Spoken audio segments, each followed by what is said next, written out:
What's up everybody, so today I'm going to be showing you on how to make beats like this new Lens song, which is absolutely amazing. I mean, I love this song and I wanted to make some kind of type beat for this song because a lot of people don't know the genre of the song, and a lot of people are kind of clueless on where does this song fit. Is it like a rap song or is it an Afro-fusion song?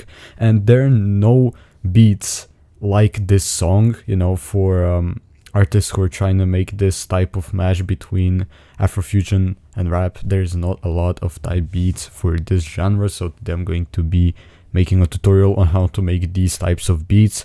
Now, usually they have some sort of like a guitar, but they also have this Afrofusion rhythm, but it's again quite fast, so you can, you know, catch a flow on it and make an artist rap on it. In today's beat, I used this sample from a video game OST, and after that I ran it through an AI splitter and split it up into an instrument, drum, bass, all of that stuff. Now I'm first going to let you hear the sample.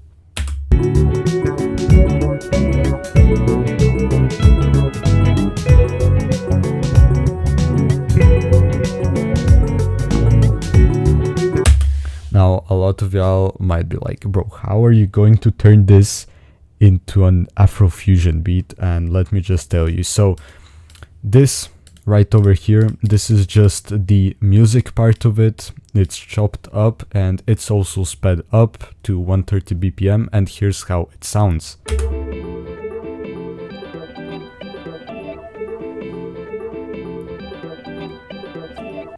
Now that we have done that, I also wanted to add these chords to kind of make the whole melody pop. This is the preset that I used.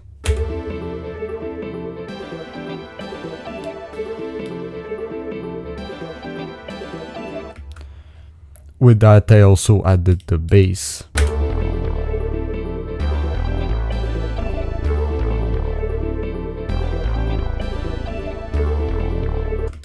This is the preset for the bass. Now, I wanted to get into the more important things, which is the percussion. How do you do the percussion? Now, a lot of times the snares are just going to sound exactly like the snare that I did and the hat that I did. Here's the snare. This is the hat.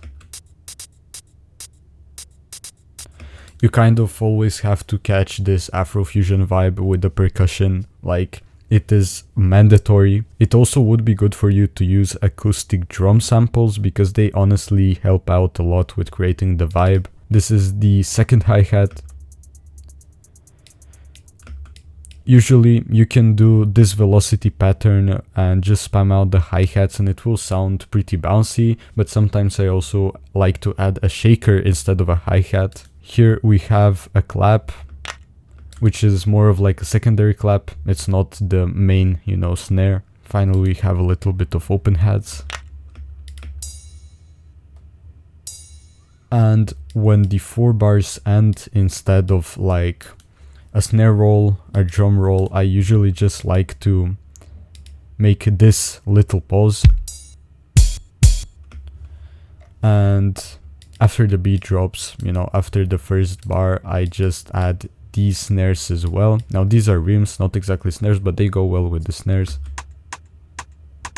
Now, finally, I added this lead right over here. Now I'm going to play the beat.